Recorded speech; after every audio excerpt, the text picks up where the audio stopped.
Chers Monégasques, chers résidents, chers salariés, si je m'adresse à vous aujourd'hui, c'est à la demande du prince souverain.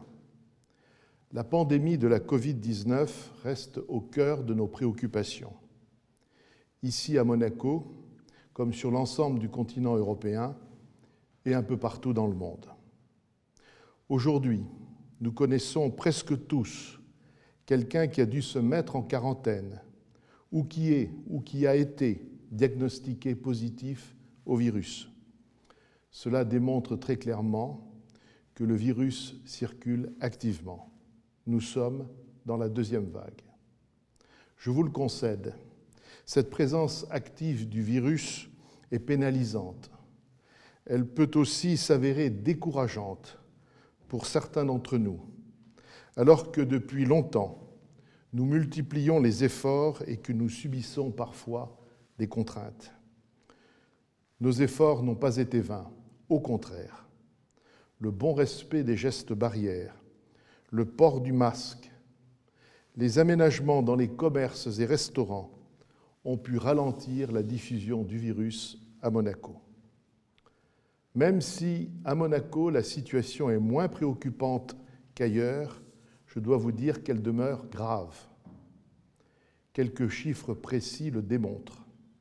Voyons le taux d'incidence. Le taux d'incidence, c'est le nombre de personnes contaminées sur une période de 7 jours ramené à 100 000 habitants.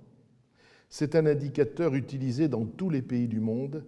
Il guide les décisions de tous les gouvernements. Dans les Alpes-Maritimes, on enregistre 153 contaminations pour 100 000 habitants. En France, dans l'ensemble, ce taux est de 251,5. C'est ce qui a justifié les mesures de couvre-feu qui ont été prises. À Monaco, nous sommes à 81,58. C'est pourquoi, si le couvre-feu se justifie en France, il ne se justifie pas pour l'instant à Monaco. Toutefois, ce qui est inquiétant, c'est que ce taux d'incidence a doublé en une semaine. Et donc, nous devons agir et demeurer très vigilants. En un mot, nous devons poursuivre et même amplifier les efforts que nous avons entrepris. C'est pour cela que le gouvernement, sur instruction du prince et en concertation avec le Conseil national, décide de prendre des dispositions complémentaires. Notre objectif est de rester pragmatique et souple. Si la situation sanitaire devait s'aggraver, nous pourrions être amenés à devoir prendre des mesures plus strictes. Mais nous voulons l'éviter au maximum pour maintenir le plus possible un équilibre entre la protection sanitaire et l'activité économique indispensable à nos emplois et à notre prospérité. Concrètement, le gouvernement princier décide, à partir de ce samedi 24 octobre et jusqu'au 1er décembre prochain, un certain nombre de mesures, concernant d'abord les hôtels et restaurants. La fermeture des bars et des restaurants est fixée à 23h30. Une réservation au préalable dans les restaurants pour les services du soir sera exigée. Les tablés seront limités à 6 convives contre 10 aujourd'hui. Les consommations autour des tables hautes, dites manches debout, seront supprimées.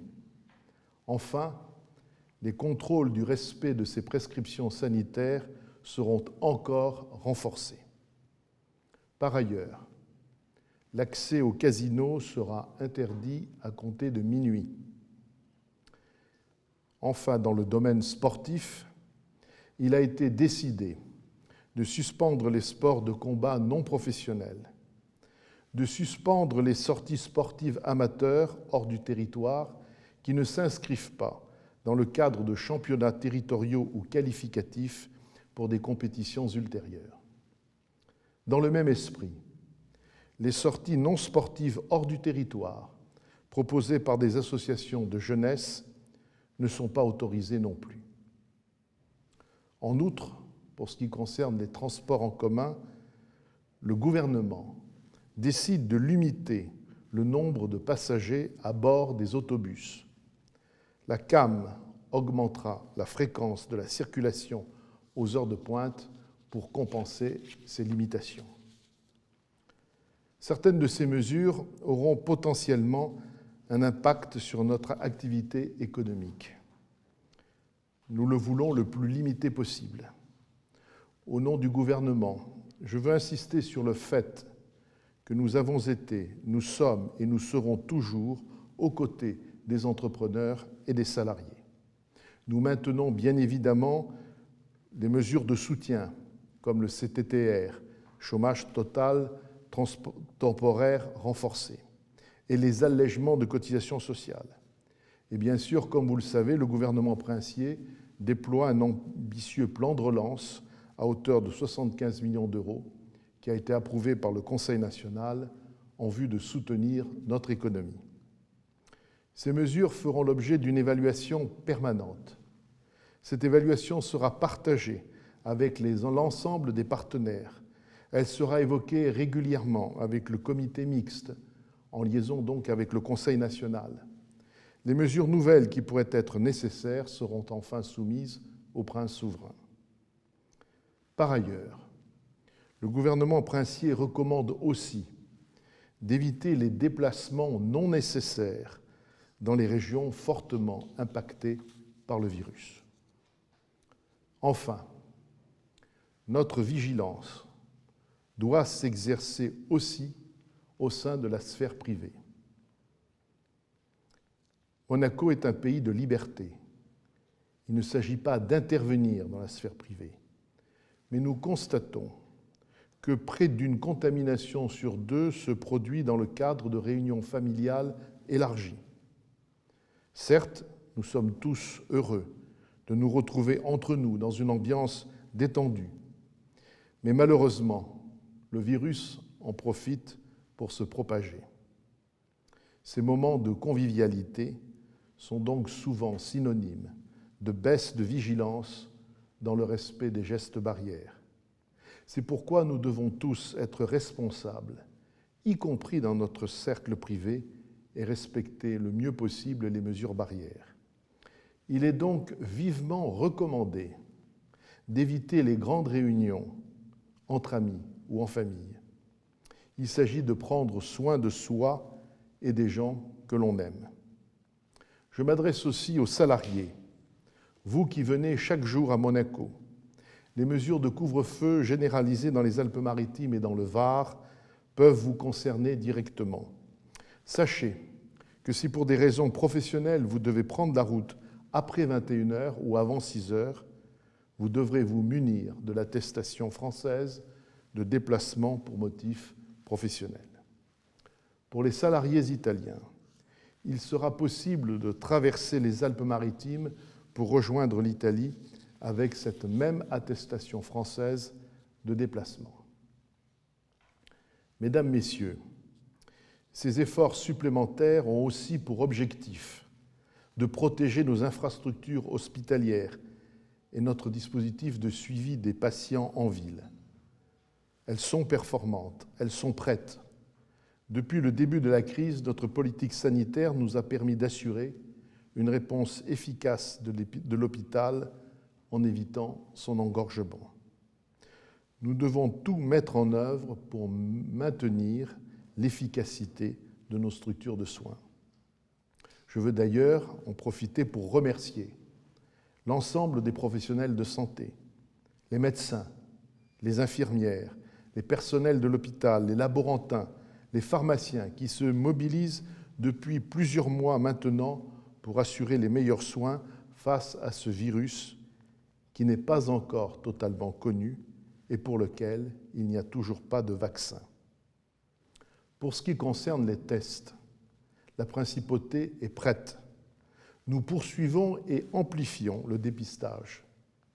Rien que la semaine dernière, ce sont 1400 tests PCR qui ont été réalisés. Proportionnellement, nous sommes parmi ceux qui en font le plus en Europe. Dans le domaine scolaire, nous avons pu aussi, grâce à l'engagement de notre communauté éducative, assurer une rentrée scolaire sans embûches. Depuis la rentrée de septembre, près de 650 cas contacts, élèves ou enseignants, ont été testés.